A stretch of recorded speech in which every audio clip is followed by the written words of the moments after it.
Jóvenes, buenos días. Vamos a comenzar la clase el día de hoy del curso de Historia Universal.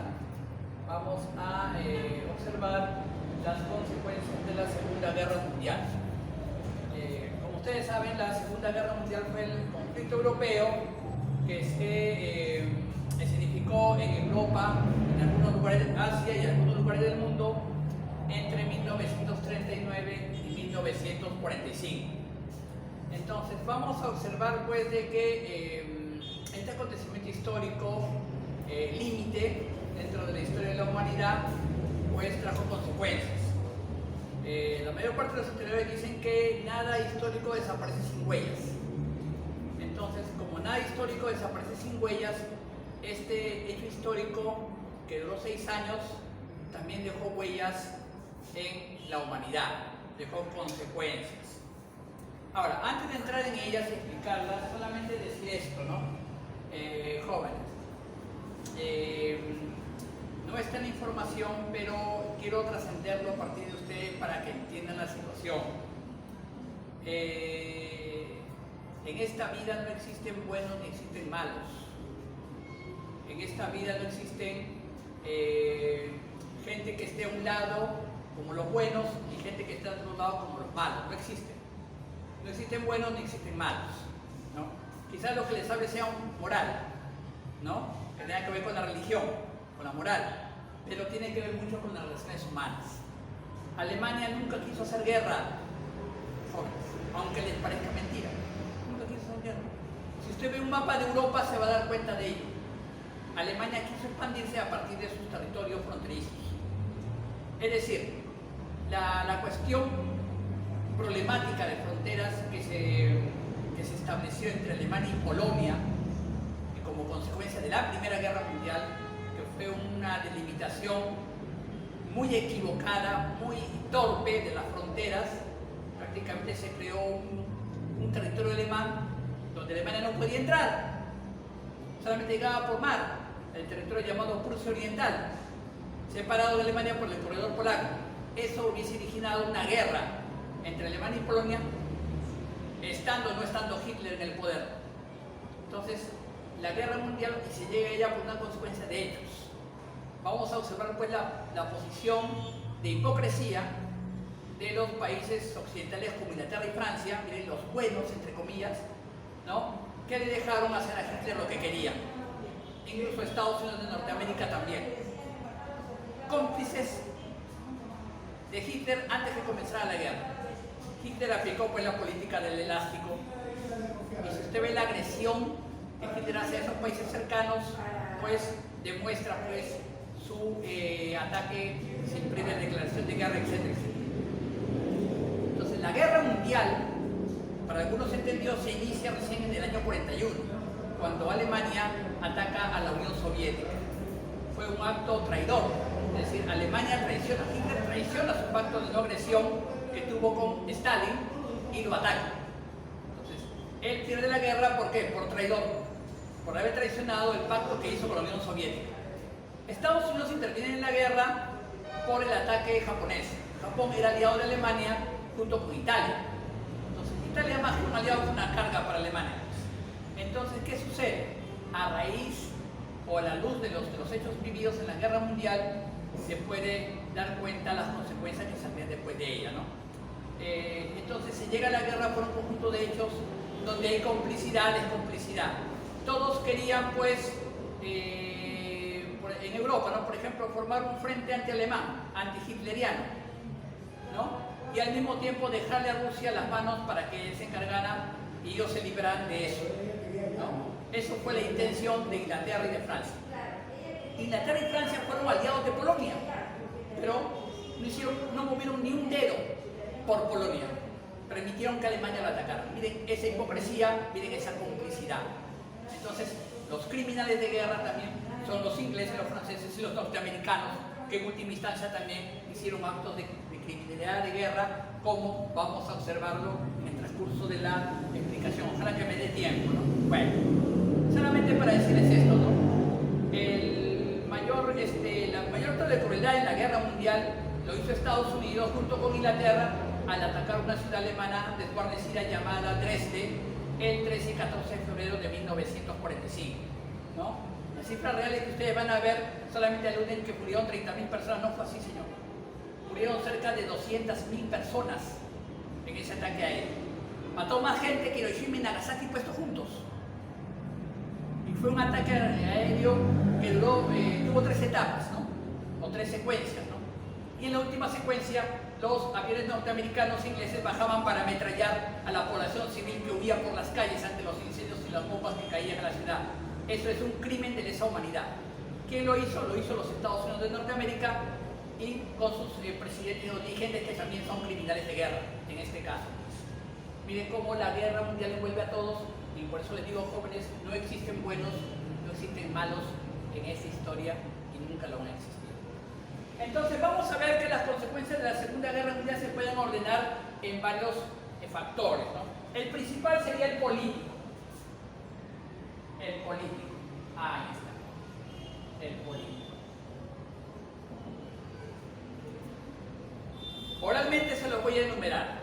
En primer lugar es la liquidación del fascismo y el nacionalsocialismo y el nacionalsocialismo alemán y el fascismo italiano y el militarismo japonés. Es la consecuencia directa más importante. Sus regímenes fueron pues eliminados, proscritos de la historia de la humanidad, ¿no? Se ha eliminado pues hasta el día de hoy queda en vigencia organizaciones como el Partido Nacional Socialista, como el Partido Fascista o como el Partido Militarista del Japón, ¿no? En Alemania está prohibido hacer el saludo nazi, ¿no? Más o menos es así, ¿no? Está prohibido hacer eso público. Incluso puede una persona sufrir pena de cárcel por eso, ¿no? Que va desde los meses hasta los 3 años. Decir el Heil Hitler o hacer pintas alusivas al movimiento nacional socialista alemán, ¿no? Con su simbología. Eso está prohibido. Está prohibido en todo el mundo que un país tenga una milicia armada, como lo tuvo la Alemania de aquel tiempo con la llamada SA, la Sturmabteilungen, o la SS, la Sturmstaffel, que fueron los que comandaron los campos de concentración. Entonces, está prohibido eso en todo el mundo, jóvenes. No se puede, ningún partido político puede tener milicia armada, ¿no? Ustedes van a ver que por lo bajo ha habido, pues, cosas que han pasado y que se han dado al margen de la ley. Por ejemplo, la derecha chilena, cuando hizo el golpe de Estado Allende, armó a su partido político el brazo derecho, el frente armado, le llamaban creo, al Partido Socialdemócrata de Eduardo Frei, que luchó contra Allende en las calles de Santiago de Chile, imagínense, ¿no? Algo así como que quieren hacer acá en el Perú también, ¿no? Que han desenmascarado un grupo político que quiere tener armas, que se llama la Resistencia, ¿no? Que quiere tener armas y que, bueno, va a utilizarlas en algún caso dado. Estos están al margen de la ley, no está permitido por ley. Está prohibido esa militancia armada política, porque eso trae consecuencias, peleas callejeras con muertos y heridos, ¿no? Bueno, entonces, ¿qué sucede, jóvenes? En el campo político vemos pues la finalización de estos regímenes de carácter totalitario. El nacionalsocialismo, el fascismo y el militarismo japonés. Los países que promovieron esta acción armada, en el caso de Alemania, Italia y Japón, fueron países pues ocupados por las potencias aliadas. Y aquí hay que hacer una aclaración importante. En el año 1943, mes de agosto, finales de agosto, Italia, que era miembro del Pacto del Eje con Alemania y Japón, rompió el pacto y se pasó al bando de los aliados, es decir, se pasó al bando de Inglaterra, Francia, Estados Unidos, la Unión Soviética. Entonces, ¿qué sucede? Como cayó el régimen en aquel momento y fue sustituido por otro gobierno y la finalización de la guerra culminó pues con un pequeño núcleo fascista que gobernaba el norte de Italia, era muy mínimo, entonces el país no fue ocupado, simplemente por una cantidad de tiempo limitada para reclutar a los criminales de guerra del país y listo. En cambio, Alemania sí fue pues ocupada desde 1945 hasta 1996. Fíjense. Hasta este año Alemania fue ocupada militarmente por ejércitos de Estados Unidos, Inglaterra, Francia y la Unión Soviética, que en el año 91 pasó a llamarse Rusia. Entonces, ¿qué sucede? Han sido, pues, creo 41 años o más, ¿no? O 41 años más de esta ocupación, ¿no? De esta ocupación militar para impedir que resurja el nacionalsocialismo o haya un movimiento revanchista que cobre la atención de las masas y de nuevo salga, pues, otro Hitler. Ahora bien, esta es una consecuencia de tipo política. Otra consecuencia de tipo política sería, pues, en la pérdida que tuvo Europa como rectora de los asuntos de carácter mundial. Antes los asuntos de carácter mundial estaban principalmente controlados y dirigidos y mandados por Europa.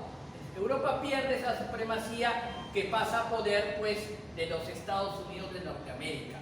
Y esto se debe principalmente a que Estados Unidos, pues, tuvo el monopolio primero de la energía atómica cristalizada en la bomba, ¿no? Que arrojó Hiroshima y Nagasaki en la clase pasada. Pero unos años después, la Unión Soviética, pues, se levanta de sus cenizas y le hace la rivalidad a Estados Unidos. Entonces hablamos de una rivalidad bipolar a nivel mundial.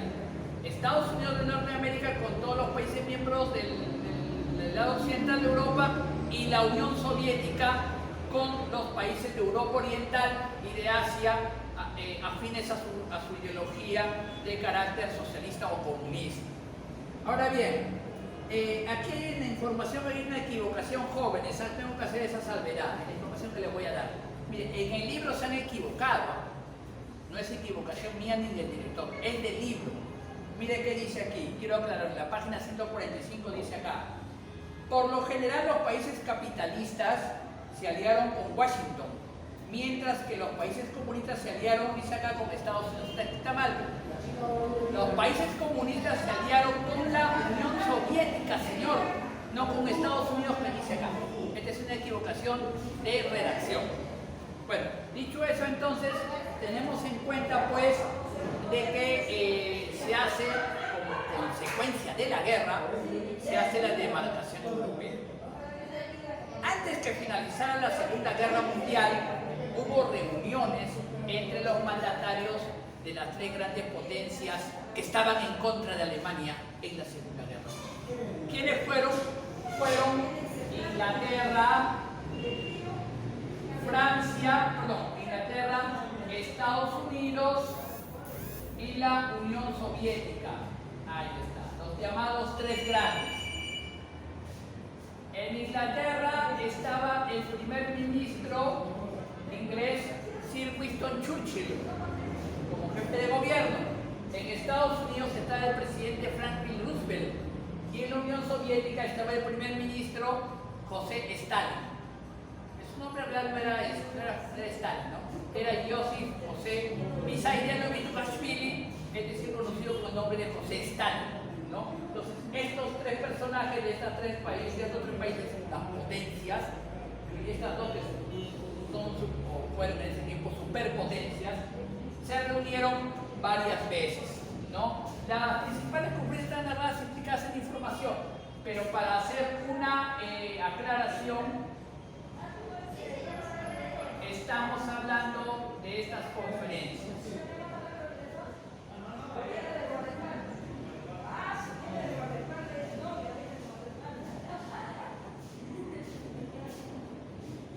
Ahí está, convencido. Estas son las tres conferencias importantes donde se reunieron estos mandatarios con sus respectivos asesores y jefes militares también para ver el asunto global de la finalización de la guerra y las áreas de influencia y de llegada de dominio no solo de los ejércitos, sino también de la protección o del caso de mantener la paz, el status quo en Europa. La primera conferencia que tuvo que ver con la ayuda militar aliada a la Unión Soviética se realizó en Teherán, la capital de Irán, en ese tiempo llamado Persia, en el año 1942, para abrir el segundo frente en Europa. En Yalta, febrero de 1945, 5 de febrero, se habló principalmente de las esferas de influencia, hasta donde llegarán el límite de los ejércitos de los países que conformaría el territorio ocupado respectivamente por ese país, ¿no? Y respetando pues la libertad individual y los derechos fundamentales de los pobladores, porque era el territorio alemán. Y también se dio el caso de la gobernación general que se iba a hacer por Polonia. Se iba a llevar a cabo elecciones libres en Polonia. Y en otros países, como la cuestión de los Balcanes, es una cuestión tan quemante desde antes de la primera, durante la primera, después de la primera, durante la segunda y después de la Segunda Guerra Mundial y hasta el día de hoy. Porque el territorio de los Balcanes es un territorio que hierve de nacionalismos. Ustedes se imaginan cuántos países se han fragmentado desde a partir del año 91 con la caída del régimen comunista a nivel mundial y la aparición de los nacionalismos europeos. Eso va a ser un tema de otra clase que tengamos. Y la conferencia de Potsdam en junio de 1945. Potsdam es una ciudad que está al sur de Berlín, suroeste de Berlín, cercanamente a la ciudad de Berlín, la capital de Alemania. Ahí se reunieron, hago la salvedad, el primer ministro de Inglaterra, Winston Churchill, el presidente de los Estados Unidos, Harry Truman. Ya Roosevelt había muerto. Roosevelt murió en abril 12 de 1945. Y por la Unión Soviética estuvo el primer ministro José Stalin. Entonces, en este lugar pues, se adoptó ya la resolución final de las esferas de influencia de la conformación de un gobierno libre en Polonia y la conformación de un nacionalismo yugoslavo en los Balcanes como abarcador de los nacionalismos croatas, serbo-croatas, serbo-bosnios y por último ortodoxos en religión en ese territorio, ¿no? Entonces vamos a observar pues de que se rompen en parte estos acuerdos por acciones pues yo diría envalentonadas tanto de Estados Unidos como de la Unión Soviética. La Unión Soviética se opuso junto con China en el empleo de la bomba atómica. Estados Unidos lo lanzó. Entonces vamos a observar también que ellos establecen en estos acuerdos la conformación junto con la Conferencia de San Francisco en 1945, más antes la de Dunmortan-Oaks en 1942, por la creación de una organización pues que tuviera un carácter mundial. Aquí el auspicio fue de Estados Unidos, una cosa interesante, ¿no? Estados Unidos auspició la creación de una organización que tuviera Naciones Mundiales Unidas, la Organización de las Naciones Unidas, llamada UNO en sus siglas en inglés, United Nations Organization, ¿no? Que es la Organización de las Naciones Unidas. El modelo americano copió el modelo antiguo de la OEA. La OEA es una organización de estados americanos fundada en 1915 que tiene antecedentes más antiguos en el tiempo, porque nos hermana pues el idioma, costumbres, etcétera, el dominio español, y Estados Unidos ingresó porque es territorio americano junto con Canadá, ¿no? Hablan inglés. Entonces, ¿qué sucede? La Organización de las Naciones Unidas reemplazaría a la extinta y difunta Sociedad de Naciones. Como dirían en términos pues, populares, la Sociedad de Naciones cayó al abismo con la Segunda Guerra Mundial y emergió de ella la Organización de las Naciones Unidas. Pero en términos de la Biblia, ¿no? Cayó al abismo y surgió de nuevo. Bueno, entonces, ¿qué sucede? Mire, la Organización de las Naciones Unidas creó, ya antes de que acabara la guerra, creó una organización llamada el Consejo de Seguridad. Ahí está, Consejo de Seguridad. Tenía y tiene una multiplicidad de instituciones que vamos a ver en clase posterior, porque es explícito y largo decirlo. Tiene una multiplicidad de instituciones que llegan a todas las actividades humanas para estar reguladas por la paz, que es lo que salvaguarda principalmente esta organización. El Consejo de Seguridad tenía 5 miembros permanentes. En los años 60 se amplió esto. ¡Ojo! En los años 60 se dijo solo 5 miembros permanentes, pero pueden haber por lo menos unos 8 asociados anualmente. Los 8 asociados son renovables anualmente, pero los 5 permanentes, miembros permanentes, no, quedan para siempre. ¿Cuáles son? ¿Y cuáles fueron? ¿Cuáles son? Son el país creador, Estados Unidos, la Unión Soviética, que hoy día se llama Rusia, 3 está Francia, un país aliado vencedor de la guerra. Está Inglaterra, otro país vencedor de la guerra, que se opuso al nazismo. Y por último está China. Ahí está. Pero antes cada uno de ellos tiene un voto. Un voto. Miren, un voto, 5 votos. Pero basta solamente el voto en contra de uno de ellos para que cualquier acción que quieran tomar ellos no se haga. Eso se llama veto. Ahí está, el veto. Veto significa me opongo. Entonces, ¿qué sucede? China y Rusia no querían que Estados Unidos lanzara la bomba atómica en la ciudad japonesa de Hiroshima. Pero Estados Unidos lo hizo, es decir, traspasó la ley de la organización que había creado para derrotar a Japón. Porque no hubo invasión del territorio japonés. A lo mucho Estados Unidos solamente llegó hasta Okinawa nada más. Una isla cercana a Iwo Jima, nada más. No invadió el territorio japonés como si lo invadieron los aliados Alemania. No invadió el territorio japonés. Cuando acabó la guerra, mandó un ejército a mantener el orden, pero nada más. No hubo invasión ni guerra en el territorio japonés, pero sí hubo 2 ataques nucleares que obligaron a Japón ¿a qué? A que solicitara la paz, el armisticio, la rendición.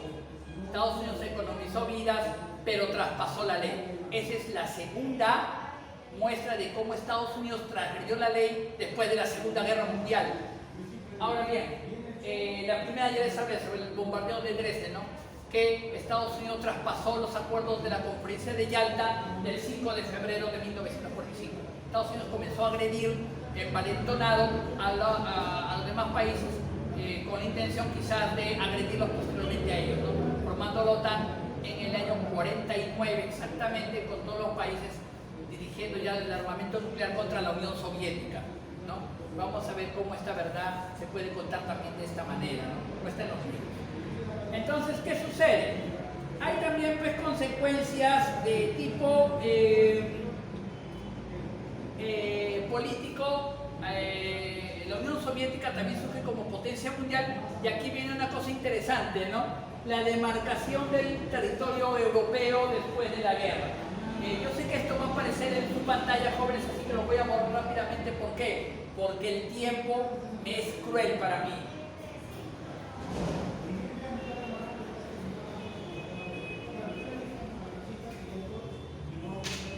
Miren, cuando la Unión Soviética realizó su contraofensiva contra Alemania, llegó a ocupar los territorios de varios países europeos, ¿no? Entre ellos están Rumania, Bulgaria, Hungría, está Yugoslavia en parte, está Polonia, está Finlandia, Checoslovaquia, llegó hasta Austria, llegó hasta Alemania. Un poco más llega a Italia y a Francia ya. O sea, prácticamente casi toda Europa. Ahora, ¿qué sucede? En esos países que he mencionado, Rumania, Bulgaria, Hungría, Polonia, Checoslovaquia y Finlandia, se establecieron regímenes de tipo comunista, socialista, afines a la Unión Soviética. Esto daría origen a que se formara con los años el llamado Pacto de Varsovia.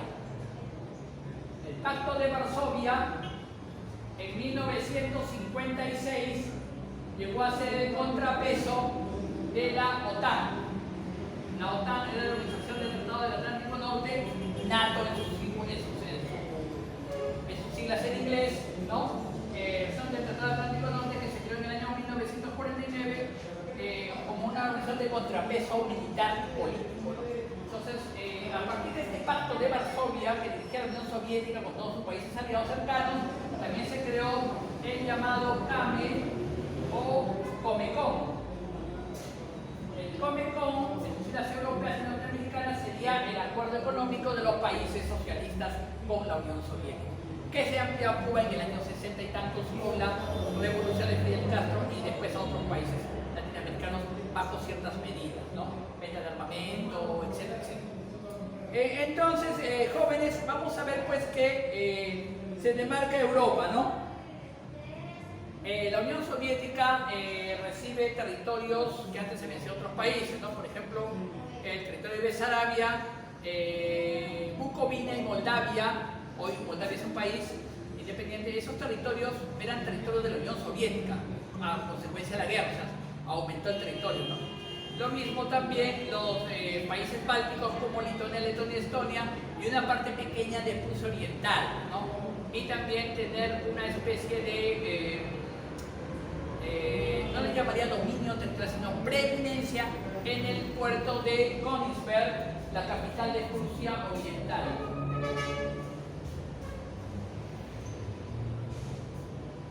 Königsberg, la capital de Prusia Oriental, que ellos lo rebautizaron con nombre de Kaliningrado, pero volvió a su nombre actual Königsberg.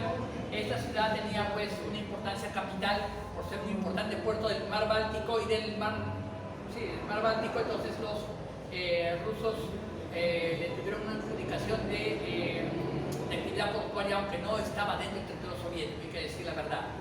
Y también pues la Unión Soviética obtuvo pues de Japón, porque también le declaró la guerra a Japón, pero antes de que finalizara la guerra mundial, es decir, con el ataque, fue el ataque de Hiroshima, y obtuvo pues la isla de Sajalín y algunas concesiones portuarias en los puertos cercanos. Entonces vamos a ver pues que esto pues daría como consecuencia otro tipo de consecuencias, ¿no? Las consecuencias económicas de la guerra, ¿no? Vamos a observar primeramente el aspecto social, las consecuencias sociales. Las consecuencias sociales de la guerra. Usted sabe, jovencito, que una guerra por enfrentamiento directo y interacción y todo, trajo muertos y heridos. La cantidad exacta de muertos, algunos historiadores, varía entre historiadores, unos dicen 36 millones de muertos, otros dicen 45 millones, otros dicen 50 millones, otros dicen a 60 millones de muertos. No se sabe exactamente la cantidad. Yo me quedo en una cifra que cercana a esta, entre los dos. Entre 50 a 60 millones de seres humanos perdieron la vida en la Segunda Guerra Mundial. La mayor parte de ellos fueron civiles, inocentes, la mayor parte de ellos en territorio europeo. Ahora, ¿cuál fue el país más afectado en la guerra? En el caso dado de víctimas fue la Unión Soviética, la URSS. Según datos globales, que no están pues totalmente refrendados, ¿no? La cifra de muertos en la Unión Soviética llegó entre los 17 a 20 millones de muertos. 20 millones de personas murieron en la Unión Soviética como consecuencia de la guerra, 41 a 45. ¿No? Imagínense qué tal pérdida, ¿no? La Unión Soviética perdió casi el 30% de su riqueza nacional, representada en carreteras, vías de comunicación, puentes, caminos, ciudades devastadas, industrias destruidas, ¿no? Prácticamente les costó muchos años reconstruirse como nación, ¿no? En ciudades importantes, ¿no? Como país. La destrucción alemana fue muy, pero muy tenaz, ¿no? No hubo hogar en el cual haya habido un muerto. Todos los miembros de la familia muertos. Todos. Entonces vamos a ver que el siguiente país fue Alemania, que tuvo entre 7 a 10 millones de muertos, o dicen hasta 9 millones de muertos, ¿no? Alemania. Después vamos a ver países que tuvieron menor cantidad de muertos, ¿no? Por ejemplo, Estados Unidos de Norteamérica tuvo en la Segunda Guerra Mundial, en los tres frentes, con sus soldados que mandó a Europa, el norte de África y también a Japón contra el Asia contra los japoneses. Estamos hablando de 474.000 soldados muertos, ¿no? Esa participación a nivel mundial, ¿no? Brasil fue el primer país de América Latina que le declaró la guerra a Alemania y se unió al ejército de las Américas con Estados Unidos, año 1942. América del Sur posteriormente lo hizo en el 45 declarando la guerra a Alemania. ¿Cuándo le declaró la guerra a Alemania? 20 de febrero de 1945. La guerra estaba por acabar. Entonces vamos a observar pues de que estas causas sociales alterarían profundamente también la humanidad de los años siguientes. El nacionalsocialismo creó, por decir así, no creó, sino estimuló el racismo. El racismo existió desde siempre. Ellos solamente lo que hicieron fue lanzarla contra una raza. En los países vencedores de la Segunda Guerra Mundial como Estados Unidos, en Inglaterra, el racismo se instaló. Pero ese racismo no era contra los negros, sino contra los negros. Entonces, jóvenes, creo que el tiempo me estaba ganando. Entonces, vamos a dejarles solamente el final de la clase, ya la tarea. Mire, por favor, la tarea me la van a realizar, está aquí en la parte final de la página 146. Solamente que la parte final de actividades no lo hagan, por favor. Ya esta parte de acá no es tarea. ¿Ya? Esta parte final no lo hagan, solamente la que está en preguntas. Por ejemplo, ¿qué evento describe el texto? ¿Qué razones crees tú que motivaron al partido así para la resolución final? Y las otras dos preguntas. Esta de abajo no lo hagan. Ya, jovencitos, con eso dejamos pues la clase hasta la próxima semana. Muchas gracias, permiso.